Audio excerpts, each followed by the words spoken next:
Social media पर एक और खातून ने पोस्ट किया कि मेरा शौहर मेरे सामने शहीद हो गया, मेरे बेटे के दोनों पैर कट गए।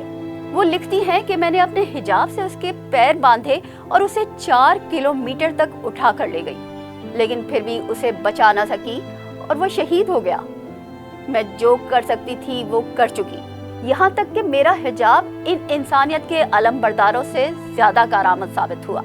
एक दुखियारी माँ की आहो बका जिसके अल्फाज दिलों को चीर देने वाले हैं। हम अपने अल्फाज में वो तकलीफ और दुख बयान नहीं कर सकते, लिहाजा आपको उन्हीं की ज़ुबानी सुनवाते हैं। एक फ़लस्तीनी खातून टीचर ने सोशल मीडिया पर जारी अपने पैगाम में लिखा कि क्या आपको मालूम है कि क़यामत के करीब क्यों दरख्त और पत्थर बोल उठेंगे, क्योंकि पूरी दुनिया जुल्म देखकर भी खामोश है। एक और फ़लस्तीनी खातून अपनी पोस्ट में सबूत के तौर पर वीडियो शेयर करते हुए बयान कर रही हैं कि किस तरह इस्राएली फ़ौज ने उन 15 रज़ाकारों को शहीद कर दिया जो मासूम फ़लस्तीनी पनाह गुज़ीनों की इमदाद के लिए जा रहे थे।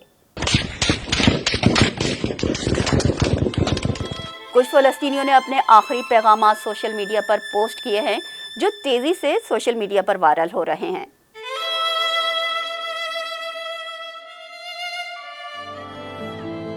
इस्राएली तैयारों की गजा पर बमबारी बदस्तूर जारी है। सिविल डिफेंस एजेंसी के तर्जुमान महमूद बसल के मुताबिक इस्राएली फौज ने 18 मार्च को जंगबंदी माहिदा तोड़ते हुए गजा पर बदतरीन बमबारी शुरू कर दी थी, जिसके नतीजे में अब तक 1000 से ज़ायद फ़लस्तीनी शहीद हो चुके हैं।